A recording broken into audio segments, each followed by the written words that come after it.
और सबके आश्रय विदनेश को प्रणाम है।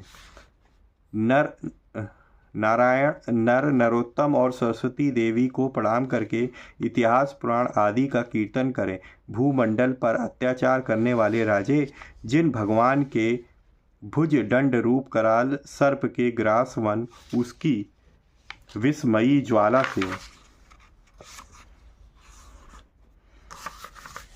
भस्मीभूत शरीर वाले और जिन मर्यादा पालक भगवान की श्रेष्ठ तलवार के प्रहार से टुकड़े टुकड़े हो जाएंगे, ऐसे ब्राह्मण वंश में जन्म लेने वाले और निरंतर सिंध देश के घोड़े पर सवार होकर फिर सतयुग के आरंभकर्ता धर्म प्रचारक के प्रेमी परमात्मा भगवान विष्णु, जगत प्रसिद्ध कल्कि भगवान हमारी और तुम्हारी रक्षा करें।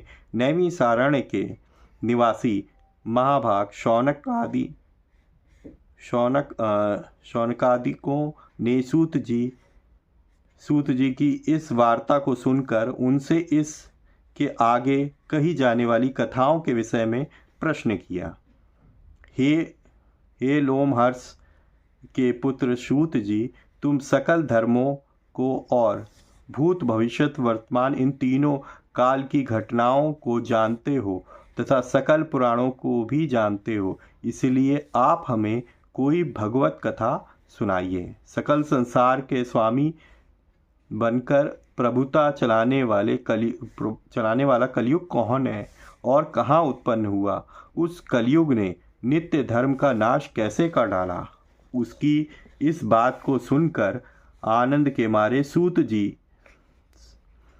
शरीर पर रोमांच खड़े हो गए।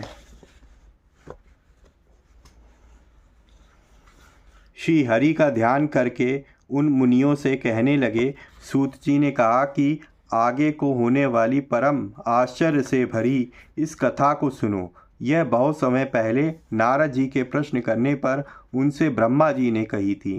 नारद जी ने यह कथा अपार तेजस्वी व्यास मुनि से कही।